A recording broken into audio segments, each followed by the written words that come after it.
برا بەڕێزەکانم خوشکە بەڕێزەکانم ئینشاءڵڵا لەم کورتە ڤیدۆیە باسی هەندێک لە ئادابەکانی نان خواردنتان عەرز دەکەم. نان خواردن نان و خواردن و خواردنەوەی یەکێکە لە گەورەترین نیعمەتەکان کە خوای تەعالا بە مرۆڤ بەخشیوێتی. ئەبێ ئێمەش ئەو ئادابانە بپارێزین بە پێی ئەوەی کە لە شەریعەتی پیرۆزی ئیسلامە هاتووە. یەکەم لە ئادابەکانی نان خواردن ئەوەیە کە ناوی خوا بێنین و بسمیلا بکەین.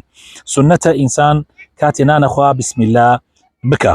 دووهەم ئەگەر بسمیلات لە بیر چوو لە ناوڕاستە کەوتە بیرت یا لە نزیکی کۆتاییە کەوتە بیرت بڵێ بسم الله في ئەوەلیه و ئاخیریه.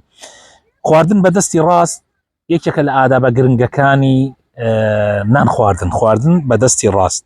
هەروەها لە پێشی خۆتۆ نان بخۆی، کاتێک لەسەر قوسعەیەک دانیشتووی لەگەڵ چەند نەفەرێکە لە پێشی خۆتۆ لە بەردەمی خۆتۆ نان بخۆی، ئەوە سنەتی پێغەمبەرە صلی الله عليه وسلم. هەروەها ئینسان کاتێ نانەخوا ڕانەکشێ هەڵا نەژێ مەگەر نەخۆش بێ، مەگەر حاڵەتێکی لەو شێوە ئەگینا ئەوە سنەتی پێغەمبەر نییە. کاتێ خواردنیان بۆ هێنای هەر خواردنێک بێ بە دڵیشت نەبوو تۆ ئەگەر توانیت لێ بخۆی لێ بخۆ، ئەگەر نەتیشتوانی لێ بخۆی عیبی لێ دەرمەکە. عیب دەرکردن لە خواردن سنەتی پێغەمبەر نییە صلی الله عليه وسلم.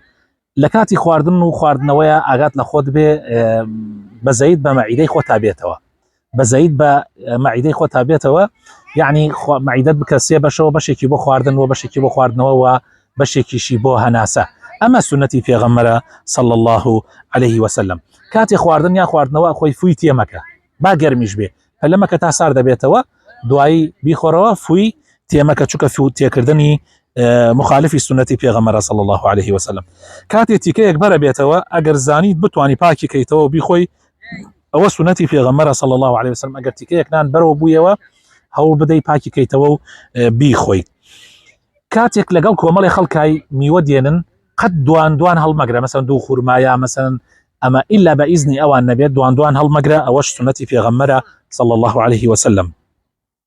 لە کۆتاییە حەمد و سەناکردنی خوا لەسەر ئەو نیعمەتەی کە خوای تەعالا پێتی بەخشیوە، چۆن لە ئەوڵە بسمیلاکەی لە کۆتاییشە حەمد و سەنای خوای گەوراکەی سوپاسی خوای تەعالاکەی، ئەوە حەقی نان خواردنە کە تۆ پێشەکەی بە بسمیلا کۆتاییەکەشی بە الحەمدولیلا کۆتایی پێبێنی. ئەمە هەندێک لە ئادابەکانی خواردن بوو، حەزم کرد عەرزتانی بکەم. لەوانەیە شتی تریش هەبێ، بەڵام من پوخت و کورد دامەدەستی بەڕێستانەوە، هیوادارم خوای تەعالا لە من و لە ئێوەش خۆش ببێ.